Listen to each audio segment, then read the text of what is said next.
One season in the sun on Santa Cruz Voice for Tuesday, June 23rd. Today we're joined by Randy Burke from Roadshows Reno, the man behind some of the biggest motorcycle rallies and riding events in America, including Daytona and Hollister. We'll talk about what keeps these events thriving, how the riding community continues to evolve, and why you just can't keep a good rally down. With Hollister rolling in this weekend, we'll also look at the event that helped create the legend of the American outlaw biker, and why riders still make the trip nearly 80 years later. If we hear from Rachel, we'll have This Week in Bubbles. If not, we'll see what happens. Let's get into it. All right, welcome to One Season in the Sun. Let me turn that off before it repeats. Glad to have everybody joining us today. It is 62 degrees actually 64 in Monterey. It just changed. That's weird. 67 in Santa Cruz, 73 in Hollister, 67 in Salinas, 63 in San Francisco, which is near where we're going to be tomorrow, 71 in San Jose, 74 in Gilroy, 83 in Gorman, 75 in Anaheim, 78 in Kansas City. I know I have that in there, but it's just kind of like, I said Gorman, which is on the way to Anaheim, 83, and 75 in Anaheim, which, that's a place to be. And I just continued. I don't know. It was just, it's just a thing today. We are going to be joined today by Randy Burke of Roadshows Reno. He is responsible for many of the things, many of the bike rallies and such out there, including Daytona and the upcoming next weekend Hollister Independence Day rally. And so that's going to be a thing. Excuse me. Sorry, those on the video stream saw that I had to sneeze. And it has been quite a year, and we're gonna check in with him as we tried to before the rally goes down. Gonna be checking in on our tentative studio space.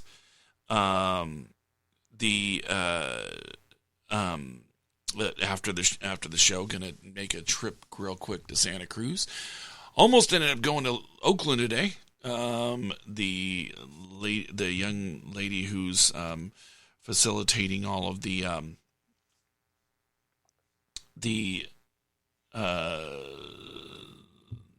young lady who's facilitating all the stuff from Major League Cricket. How do you want me to send you this, Kent, from Greater Omaha? I guess they don't have the password. I can just tell this to you. 072184. That works. Okay. Yeah, they don't have the password. And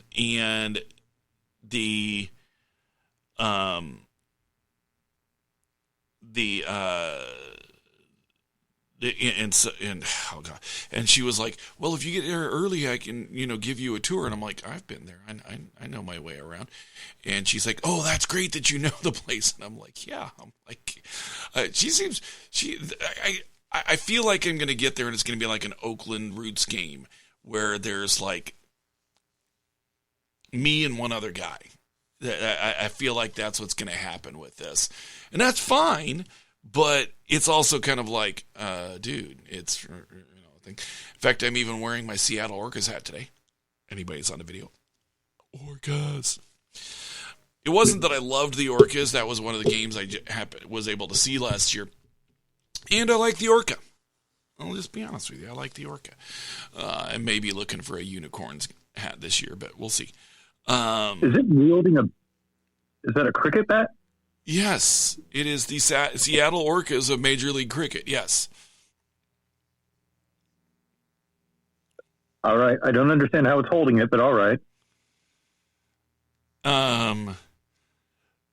Okay, so you're saying that a coyote can use Amazon. Probably. Okay. We've already proven that, dogs are capable of doing all kinds of things. Yes, dogs are capable of all sorts of stuff. That's why you stay friendly with your dogs. Especially and keep them away from loaded weapons. Especially sneeze when you pet them. That's very weird. Let's see. What do we got going on? Quake's got a game coming up. It's a friendly on July 3rd. We're going to be at that.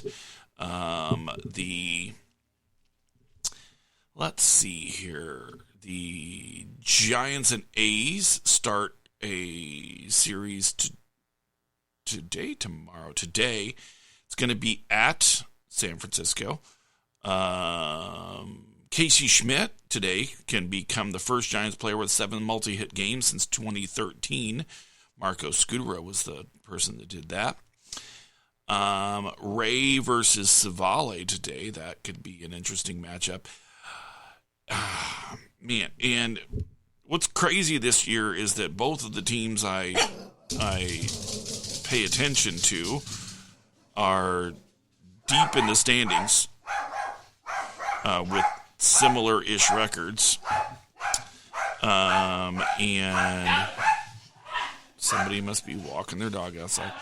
But the Giants are buried 18 games deep, while the Royals are only down 8 games. But hold on a second here. All right. So, but it's kind of one of those things that, jeez. Hold on, let me do this again. Didn't want to blow anybody's eardrums out with saying, insisting that she comes here. But, like I said, Earthquakes are going to be July 3rd. That's going to be a friendly at PayPal Park. AFC is going to have one coming up soon, too. And let's see, what else do we got? A lot of World Cup. Ooh, I haven't even checked to see if anybody's going on today. Everybody's talking about how old Messi is, but yet this guy has scored 5 goals. And you can say, hey, look, it's group play, but group play or nothing, it's supposed to be one of the top 48 teams in the world, not including Italy at number 11. And it's kind of like, okay, well, he's still scoring goals. It's Argentina is still listed as one of the top teams in the world.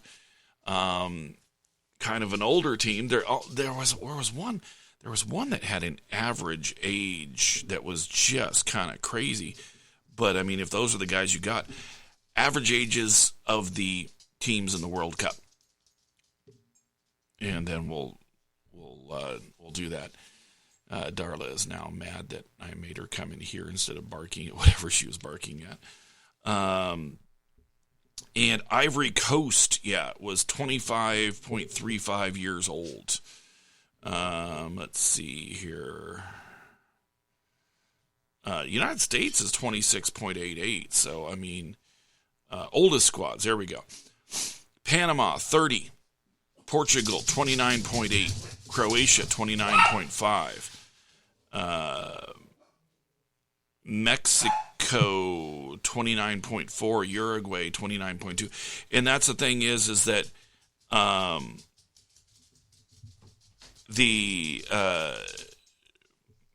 let's go. Let's do that. Yeah, do that. Because they were, when they were talking about these teams, I mean, some of them get skewed because of, a couple players like Cristiano Ronaldo being 41, and and some other stuff like that, you know, you're just kind of like, wow, when you see that. But the thing is that, you know, if you're able to play football and you're one of the 26 guys from your country that can do that, you know, why not bring him in, you know? But that's, you know, these are the, you know, the football things that they're doing. So gonna be having may not be able to complete a show tomorrow because that's kind of a you know, needing to be up there. So we'll just there. Do you need this again, or is this that just Kent? Do you need this code again? I don't think so. It says I'm scheduled. It says 2-factor authentication apps. It was supposed to send it to my phone, so I don't even know. Okay. I have July 21st, 1984. Okay. Well, that doesn't seem right. Well, no, that's the code. Thanks for, you know, sharing the code with everybody. Right. But yeah, so I mean, these average ages are just kind of a little crazy. Let me see who the oldest is Panama at 30, and Portugal is 27.54 with 41-year-old Cristiano Ronaldo. Argentina is 28.62. So it's a little crazy. It's these, you know, these ages in there. But again, if you're one of the top 26 guys in your country, you know, you can play forever, I guess. I mean, you know, tell me which of the people that are not on the World Cup roster for Argentina are better than Messi. So, oh look, there's Ronaldo hanging out offside. I want to know what your dog has against Croatia. Well, I don't know. Did you not like Croatia? It was Croatia and Mexico. Those were the two countries where just not having it.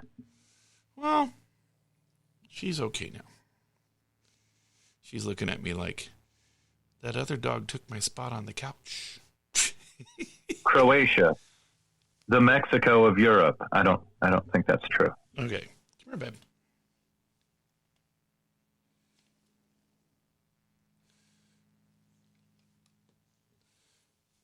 Yeah, she wouldn't come over here to get a treat, but I threw it to her over there, so now she's okay. So we're expecting Randy about 12:22, and we're gonna be kind of going there. You know, I tell you what, you know what's, and I understand a lot of the teams that are in the World Cup end up coming from Europe, but when you have Italy not make it for, what is it? Hold on. Let me make sure. How many World Cups has Italy missed straight? So it's going to give me the answer here in a moment. They have missed 3 straight World Cups. And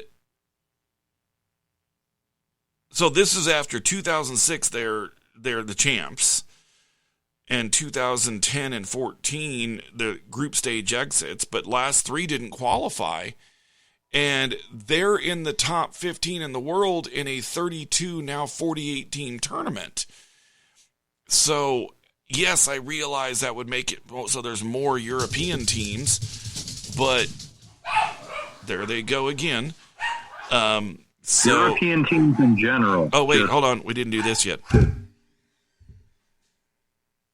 From Greater Omaha, salt of the earth, no masquerade. Yes, uneasy round the black Escalade. It's Ken from Greater Omaha. Ken from Greater Omaha. No. Alrighty. All right. Is there any news today, by the way? I can rustle some up here. Okay, so hold on here.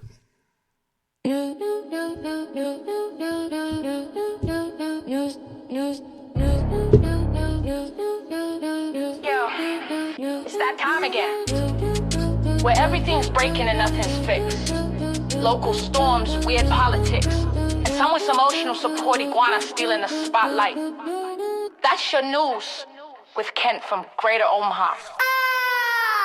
And while you're doing that, I'm going to go keep her out of the front window because that's where she's screaming at. So, all right, you do that. I'm going to do this. I'll be back in a minute. All right. Okay, that's fair. I've got a story out of Laguna Seca. I got a fire truck. Hold on here. I'm just trying to get my phone to stop freezing. It started doing this right before the show started, just, for convenience. This is one of those Tuesday technical issues. All right. In like 5 seconds, I'm going to have this story. Here we go. I'm going to keep talking, though, because I'm professional. I'm not going to have any dead air. I'm going to talk you through my breakdown. Here we go. All right. Then that's not what I wanted at all. Cool. All right. Where's my story? I'm looking for a story on... Oh, good. Welcome. Welcome. You can see me fail to deliver the news. Here we go. Yeah, here, I'm just going to do it this way.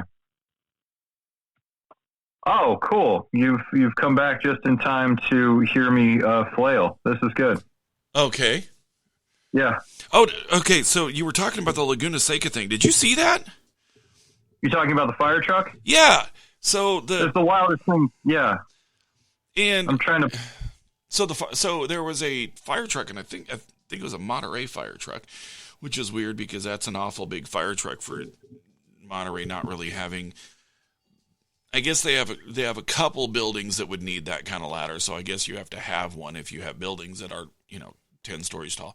There are a couple buildings, both of them are hotels, I think, that are that tall. But like to drift in a fire truck is just a wild thing to do. Like that's got to be so top heavy that like. No, not really, because those things carry like the water things, so that sits down the bottom. But the thing for me with that is, and I know, I'm going to be all exactly how is, and it's not the being out there doing it. It's the drifting is damaging to the rubber. So exactly how much taxpayer funds drift, appropriating. Drifting around a track alleged was there. And I mean, look, when I drove Laguna Seca in on my Sportster and in my minivan, actually in my Super Glide, my minivan. I did it 1 year in the Sportster and 1 year on the Super Glide. Super Glide was by itself. The minivan was with the Sportster. There's no official number released by the Salinas Fire Department or WeatherTech Raceway Laguna Seca, so we can only estimate.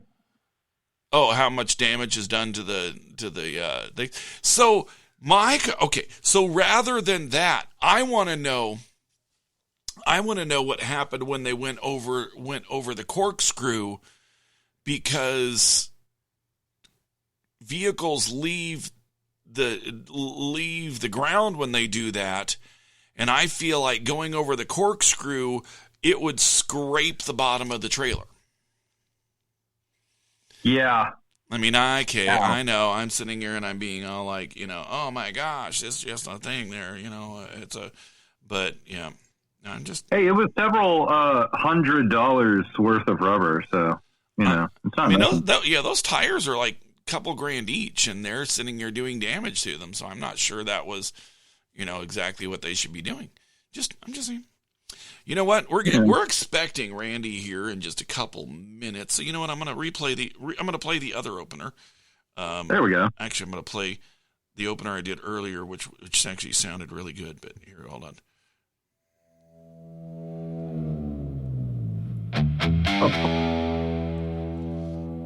One season in the sun on Santa Cruz Voice. Radio for Tuesday, June 23rd. Today we're talking motorcycles, rallies, and why you just can't keep a good rally down. Randy Burke from Roadshows Reno joins us. I liked the voice. He's helped run some of the biggest motorcycle events in the country, including Daytona area events, Street Vibrations, and the Hollister Independence Rally. We'll talk about the rally business, what keeps riders coming back year after year, and why Hollister, the birthplace of the American motorcycle rally, keeps finding a way to roar back to life, no matter what gets thrown at it. And if we hear from Rachel, we'll have this week in bubbles. Let's get into it. Okay.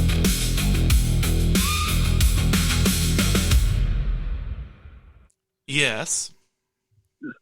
So I think the new This Week in Bubbles should be that little This Week in Bubbles. Da da da da. I think that should be the new one. She'll be over the moon and or surprised. Yeah, so let's see here. Yeah, I got an answer for her. It says she's on major summer mom duty. I just don't ask, whatever. She got off the phone with Tiger. They talk almost every day, so that can happen. Again, whatever. Let's see here. Well, there's only so many, talkable hours in the day. Yeah. Let's see. And she's like doing a lot of 1, 2, 3 friends because she has Magic Path crossings daily. She's trying to find a publisher for her Bubbles of Love book. And she says she's going to keep saying she's going to send me the proposal, but never does. Bubble gigs are slow in catching this summer. Yeah, bubbles, and then so, let's see here. Let's see here.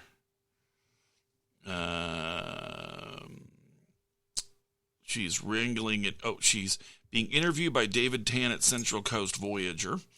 She's wrangling an interview with Joshua Spencer Logan, Good Times writer. Okay. Oh, there. Oh, I guess she did send it, and I don't want to, All right, there we go. So that's what we got there. Oh, wait. So I'm not seeing Randy. Hold on here. I mean, I also think that the crown would slide right off of an orca, but that's another thing. Yeah, well.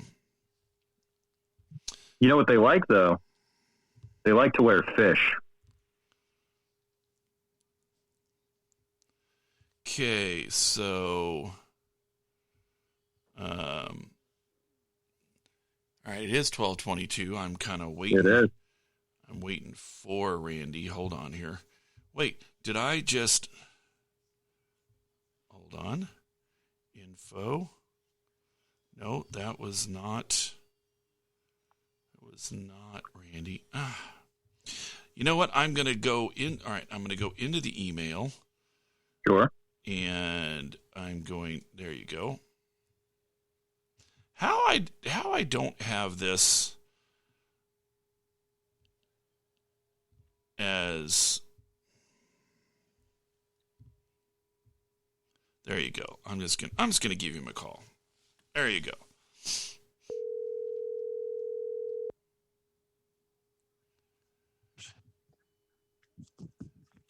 Randy, there you are. Brian, how are you? I'm doing great. So we're here, and we have Randy Burke from Roadshows Reno, yeah? Yep. Okay. So How's prep going? You're about a week out. Is it a little crazy so far, or what's going on? Yeah, yeah. I think we're a little over 10 days out. What's today, the 23rd? Yep. And we're July 3 and 4, Friday and Saturday. No, Friday, Saturday, no Sunday this year, huh? No Sunday. Just last year was the same way. The city budget only let them have 2 days. So here's a real question. How many people were still there on Sunday going like, man, we booked the whole weekend? That's a good question, and I wish I had a good answer, but I don't. Okay. I'm gonna have to go check. I'm gonna have to go there on Sunday this year just to really get a number on that, because I feel like there's a lot of stuff. So for people who don't know, explain to us why Hollister and how did Hollister become a place for a major rally like this? Well, in 1947, which would be almost 76 years old, 75, 76 years old, they started a motorcycle run in Hollister. And the New York Times sent a representative to the event to look at it, enjoy it, and write a story about it for the New York Times. And that is how it got started. The actual rally didn't start until about 20 years ago. Yeah. And so, and it was a tribute to a movie called The Wild One with Marlon Brando and Lee Marvin that glorified the rally and kind of set the tone for the beginning of the term that Hollister was the birthplace of the American biker. Okay. Yeah, because it's been going off and on since then with interruptions like COVID. Yeah. And so with my understanding, the actual picture that everybody refers to was from let's see, hold on. I actually even pulled this up because I knew that it was from a guy from the Chronicle, but it was Barney Peterson from the San Francisco Chronicle. Wanted to give him a right thing. Then Life magazine ran it on July 2147. And it was like, let's see. And that was, hold on here.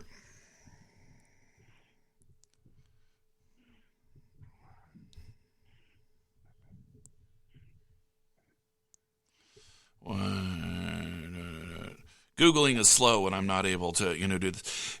And so the specific picture, which was, kind of a, which was, they talk about the quote unquote Hollister riot. It was like, the picture itself that he took that was in Life magazine was so staged. I mean, a guy supposedly riding a motorcycle creating mayhem where his foot is not even on the gear, and then he has a bottle in each hand, so he's obviously not on the throttle either. Yeah. And then two guys are standing behind it, and with 1947 technology, you're not catching that as an action shot. This was a staged photo, right. and yeah. And his nickname, I think, was Wino Willie. Well, I see two big bottles, so Wino Willie would fit. Yes, exactly. Yeah. But I mean, there was an incident that happened. Apparently, Hollister at the time had a 7-man police force, and they threatened tear gas. And I'm like, 7 guys threatening tear gas on a bunch of people coming to town. And even the official rally may not have happened in like 2020, 2021, but there was stuff. There were 10,000 people coming in 2020, 2021 each year, which kind of showed like, yeah, you can sit there and say there's not an event, but you better be prepared for 10,000 people coming to town. And that was kind of a interesting thing where, if there's something that is established that this is going to happen, it happens. Yeah, you got me on that one. We're located up here in Reno, so I didn't have the ability to be down on the 4th of July when they had the interruptions. So whatever number that is, you could either believe it or not believe it. Yeah. What the official number last year, which was our first year back, 2025, was participants and enthusiasts and John Q. Public at a 2-day event at 27,000 people. And I don't know how they came up with that number, but that's the number the city gave me. I was there Saturday. Yeah, I was there Saturday. And I'm going to tell you, there were more than 27,000 people there because, no, there was more than that because there was a lot of, I'm not going with 27,000. You had 3 straight blocks that were just bikes. And then you couldn't move on the sidewalks. It was so heavy. It was a good, well attended event.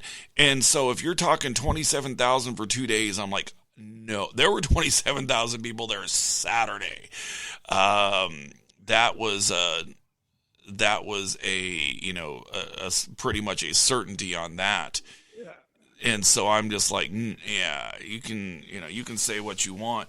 I am interested to know so is next year going to go to Saturday, Sunday, maybe? I mean, I don't have a crystal ball. Yeah. There was interest, I believe, at the city council level for a 3-day event. But like I said, budget restraints just prevented that from even being a consideration. Yeah. I guess my question on that is, and I understand that you are consultant role now, which I think, probably suits where you want to be on it better, because the city has to be realistic about what they want to spend on these things versus just saying you have to have this, this, this, and this, and if you don't, blah, and you're spending the money. My question is, honestly, is why, they're obviously charging everybody for coming in and having their spots. How come they're not putting these spots that they're you guys are leasing out for the weekend? How come they're not, putting the average of that and in there and making the numbers work out? I think that the challenge with the city as being the producer promoter of the event is the cost of security is unbelievable. Oh, I understand. And so it doesn't matter what kind of a budget we build to make it happen. It is the challenge of security and the cost of security. It is well beyond the money that can be brought in by vendors and or sponsors. Oh, really? Okay. I mean, I guess I would see that. I mean, so And no, so like seriously on this, I mean, I understand that it's a issue with, and we'll talk about the elephant in the room here. It's the guys with the cuts, and some of them do not understand, hey, don't start trouble here. But what can they realistically do to sit there and just have the guys, chill while they're there? And if you have a beef, take it somewhere else. Yeah. We are consultants / managers of the event, with the city being the producer, a promoter. But in our 25 to 30 years of producing coast to coast successful motorcycle rallies, our attitude with the clubs is favored nations. And we were using the term favored nations before the government of the United States started using it last year. But it's basically us as managers and the clubs as clubs, is you be nice to me and I'll be nice to you. Yeah. Yeah. And so far that has been working. Yeah. Yeah, but I mean, but of course there's always someone that, comes with something they're not supposed to and all of that and causes trouble for everybody. And do you guys ever kind of try to sit down with some, representatives of some of the clubs and say, dude, chill. The only reason we're able to keep doing this is if you guys chill. Or is that just kind of one of those can't really happen sort of things? Well, the local top hatters club meets with me every year, and we have a dialogue on the phone quite often. And they are committed to a safe, sane event. Yeah. And they represent the motorcycle enthusiasts of San Benito County. Yeah. Because what's interesting there, isn't Hollister the geographical area for Hell's Angels Chapter 1? Not that I know of. Oh, okay, because I believe it's San Jose. San Jose, okay. Well, I mean, I guess San Jose would make sense, but, born out of the original 47 right. event was where it came from. So I guess San Jose would make some sense. I just, it's like I always talk to, peeps that I'm aware of, I'm talking to you, Czech. No, Czech's a good guy. Where, hey, you know what? Keep it all together, man. It's like, if you see somebody you don't like, if you want to hold on to it till later, great. But man, don't do it here, because there's so few of these sort of things left that they can do. I mean, Daytona's bigger. How does Daytona how are you able to keep that, the peace in Daytona so well? Because I never really hear anything crazy coming out of there. Yeah, it's interesting that you would bring that up. I'm in Daytona for Bike Week every March, and the city is the production company, and they passed a law. Now, whether this law is legal or not, and whether it's ever gone to the courts or not, but the policy of the city of Daytona is that clubs are not welcome in the city limits, period. And they don't come. You don't see any clubs for the whole 10 days. Okay, so what, are people just taking their cuts off and keeping peace then? You got me. After they, if they don't have on their colors, nobody knows who they are. But I'm of the opinion, and it's just my personal opinion, that it's if we're not welcome, we're not coming. Okay, well, I mean, I can see that, to a point, but I mean, I think, I think freedom of association would be kind of a little, I think it could get challenged on that. But what I would like to really see is, maybe, hey, look, they find a medium, but look, if trouble was caused, people are going to do stuff, and that's kind of the end of that. Kent, I'm sure you got some stuff here. Talk to us. Oh man, I've just been sitting back enjoying. I don't know much about the world of Northern California or the world of motorcycles, so I've just been quietly listening at the feet of the master here. Well, okay. So here was kind of my question, and so it didn't happen 2018 and 19. Why not?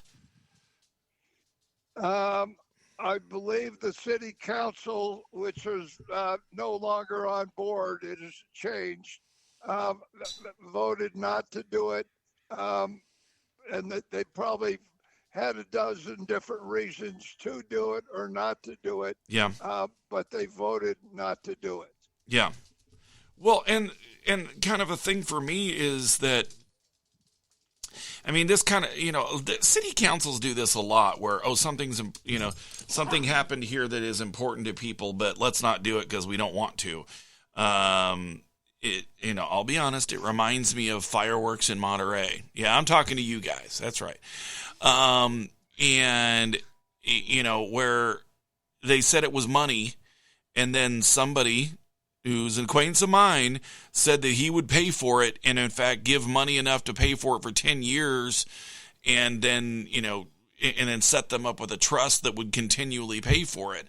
And then they admitted that they just didn't really want to because they had the money then. And and sometimes these city councils are just like, oh, we don't want to be known for that. Well, here's the thing. You are, and either embrace it or just, stay little, town 20 miles off the highway. Cause you build hotels out there and they're not going to have the people coming in if you're not at least somewhat embracing, the things that the town is famous for, and that's a thing there. But let's talk about the good stuff. What kind of stuff are we going to see this year? Well, again, thank you for asking that question. I think the real excitement that is starting to build is the event that we have created called Rev Your Ride. Okay. And at 2:50 p.m. on the 4th of July, we will ask all the participating motorcyclists that are either in the streets or at the curb on both sides to start their engines and rev them as loud as they can so that we have an official roar from the little community of Hollister, California, to celebrate 250 years of freedom for the United States. Well, there you go. It is. Does that coincide with the signing of the Declaration, or is that just 250 to celebrate the 250? Again, you're asking me a question. he's like, I'm a historian. Yeah, let's ask. What time of day was the Declaration of Independence signed? There we go. Yeah, let's ask. Yeah, because Constitution didn't come till 13 years later, 1789. Let's see here. And let's see. We were talking about Rev Your Ride now. Also, we have some motorcycle shows. We don't, as road shows, like to build shows that are called T-shirt shows, where you just go and there's a couple of bikes around and there's lots of T-shirt sellers. So what we try to do is to instill in the event rally the love of the American ride. Yeah. And so we have Fishtails magazine, which is a national publication for custom motorcycles. They're going to put on a show on 7th Street and Monterey within our venue with 30 to 40 museum style custom motorcycles. Oh. On 5th Street, the Thunder Roads, which has been a motorcycle shop in Hollister for 21 years, Yep.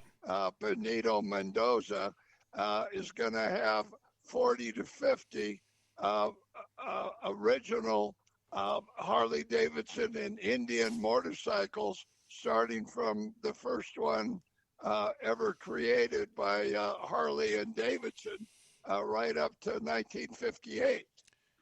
Wait a minute. So he's going to have the original 1903 motorcycle? Well, the replicas, okay, replicas. Because people that get them and restore them. Yeah. Yes.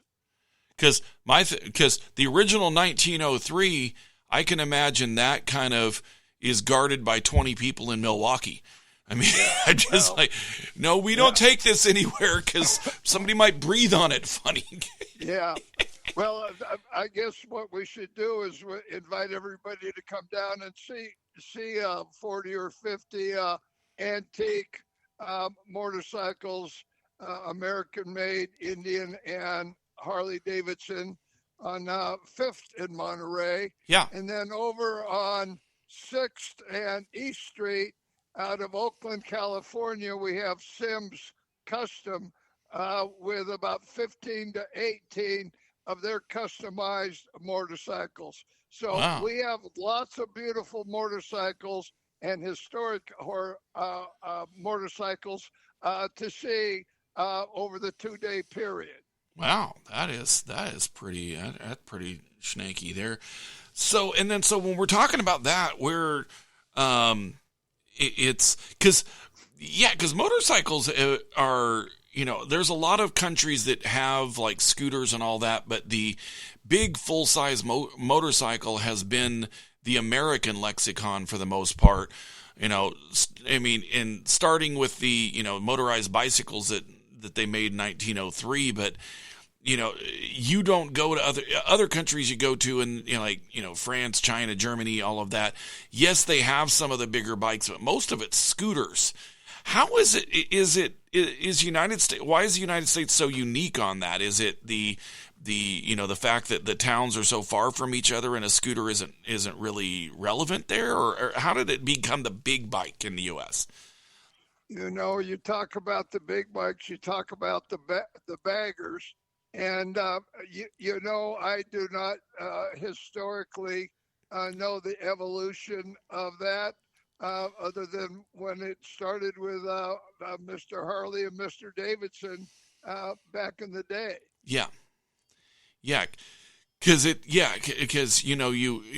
anywhere else you go in the world, you'll see some bigger bikes here and there, but mostly you see scooters. And I don't know if it's parking or if it's, the fact that you don't have to have like a super glide or a breakout to go from town to town. Because around, even going up to Santa Cruz, man, if I had a big scooter, I'd still feel weird on the one. I mean, it's like I'd still feel weird on the one, and so I'm just always wondered, how is that just such an American lexicon with that, and so. And so, we'll do it next week, but I even, I accidentally came up with a bunch of July 4th, stats that the 2nd they voted for independence, and the 4th they approved the wording of the Declaration, and then most people signed it on August 2nd. So, I mean, there's a few days we could have for Independence Day, and the July 4th just sounds right. I don't know. It just sounds, it sounds good. And so, because next year with the way the calendar works, the 4th is going to be on the Sunday. And, hopefully they don't, kind of mess around and not have it on the Sunday, but that's kind of a thing. I mean, have they talked about putting more vendors in to offset the security, or does that create more security needs? No, I think that we have a limited space in the 3.5 blocks that we have, and they're just about filled with 40 of our vendors. Yeah. And so that's a nice number to work with. Yeah. And no, they haven't talked about next year, at least in my presence. But as the calendar goes, you would imagine that if somebody was going to build a rally, next year would be Saturday and Sunday. At least. At least. So, I remember was it 16 or 15 that Eric Estrada was there all day. It was actually a pretty interesting guy. He's one of those guys that he's just happy to still be recognized. I mean, he's a fun cat. Yeah, we brought Eric in. He's like family with road shows. Yeah. We've been with him and he's been with us for more than 10 years. Yeah. And we love him.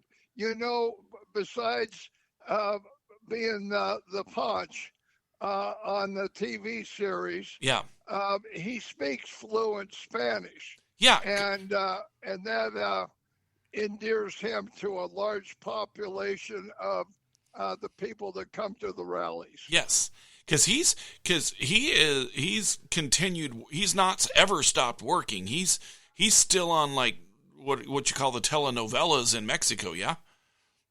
You got me on that one. I'm sorry.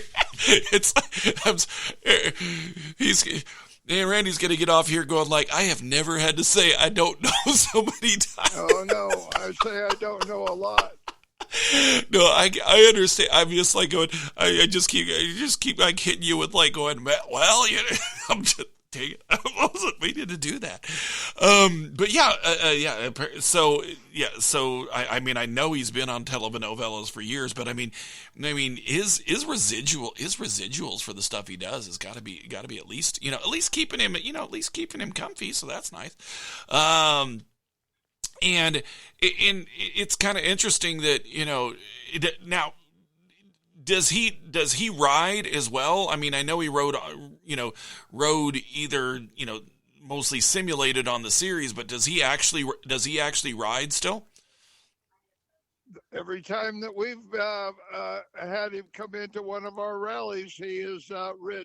He full rides in, not trailer and ride the last 5 miles. Oh no, he's provided with a motorcycle and he rides it. Oh, okay. So yeah. Depending on where he's coming from, that might be a little bit much of an ask, and he's got to have several outfits. You can't have him not looking all dusty up, man. That'd be crazy. So I'm understanding from kind of what we're alluding here to that no Ponch this year, huh? Oh no, he's not in our budget. Though I'd love to have him back to Hollister, and if we have the opportunity in the future, he'd be the first one we call. Oh yeah, I mean, how? I guess here's my next little tidbit. How does a guy known for being a TV police officer end up being a ambassador for the biker community? Well, because he was lucky enough to score a position on the TV program as a motorcycle policeman. Yeah, I mean, it just kind of seems a little bit. I mean, not backwards, but it just seems like, well, a lot of the things he shows up to are, around kind of the quote unquote outlaw biker community. And he was known for being a policeman. It kind of seems that he just kind of transcended the idea that, well, he's a friendly cop. He didn't give a ticket to anybody who didn't deserve it. Maybe that's kind of the thing. But it always just seems interesting to me that he transcended the idea of policeman to being a policeman to being a guy that is able to help represent the community. It was always interesting to me. Yeah.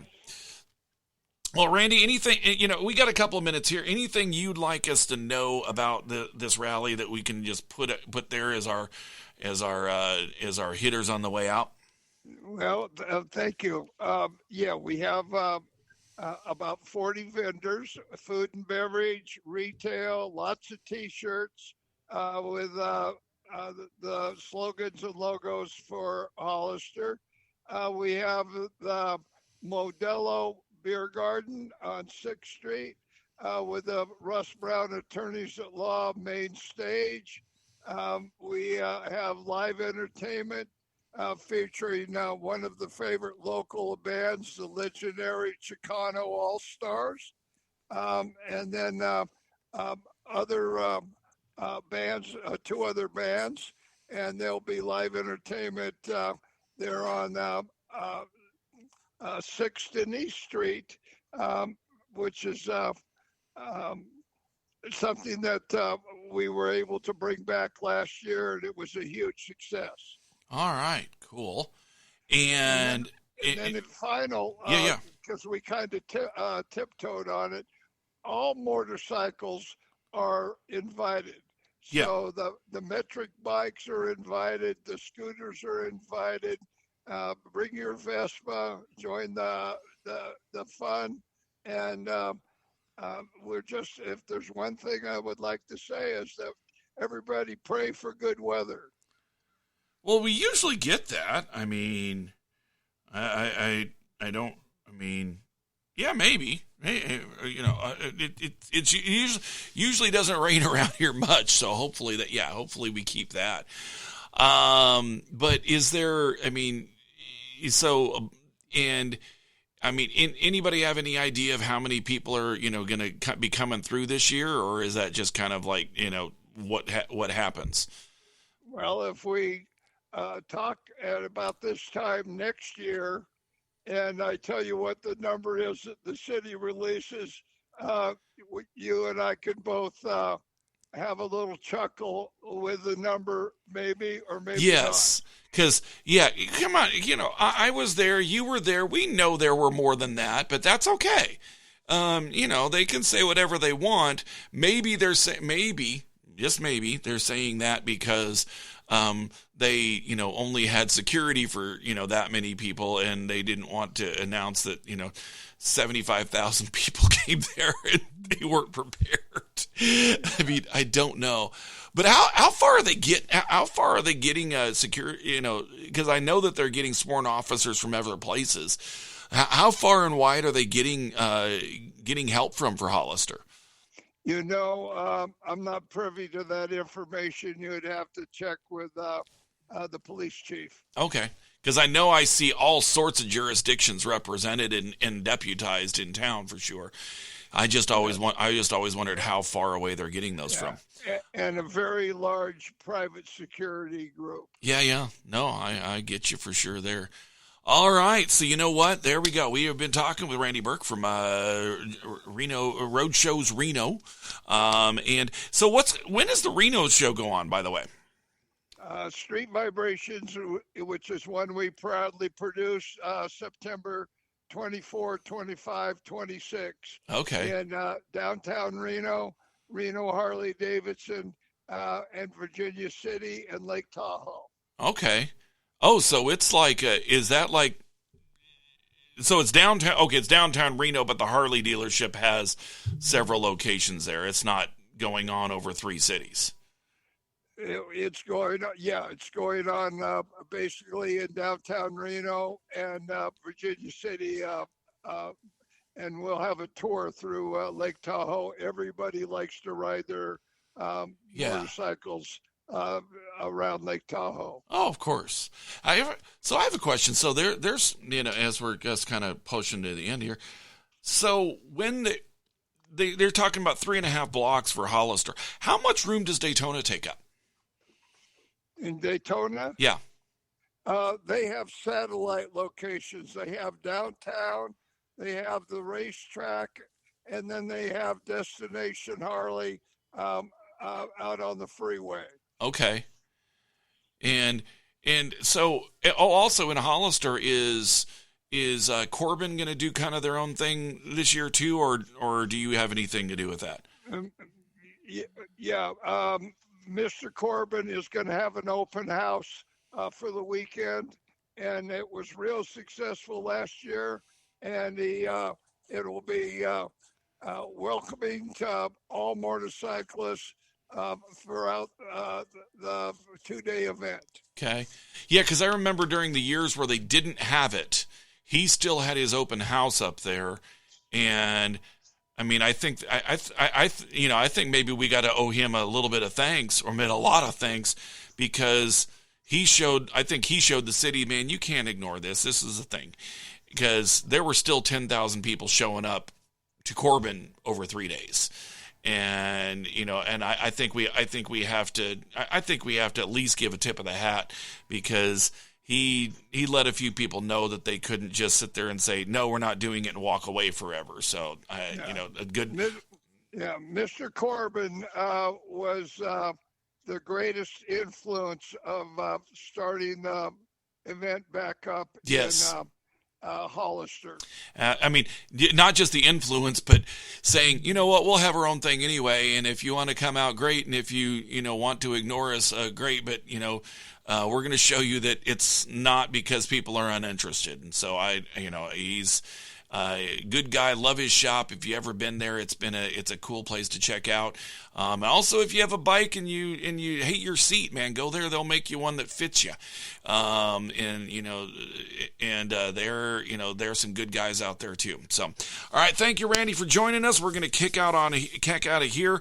You guys have joined us here on One Season in the Sun, available on your Google Play Store. You can get the Santa Cruz Voice app. You can also get it on the TuneIn app, and you can TuneIn app for Santa Cruz Voice. Check out the podcast anywhere you get podcasts, where it says One Season in the Sun. Do the one with the neon logo, because that's the one we prefer honestly. It's also the better logo. It's also the better logo. And you know what? We'll see you guys tomorrow for whatever we're doing. And thank you, Randy. I'm gonna find you that this next weekend, because I have your number. I'll give you just like, come on, hey man, where you at? And take it easy, everybody, and we will catch you on the other side. Take it easy.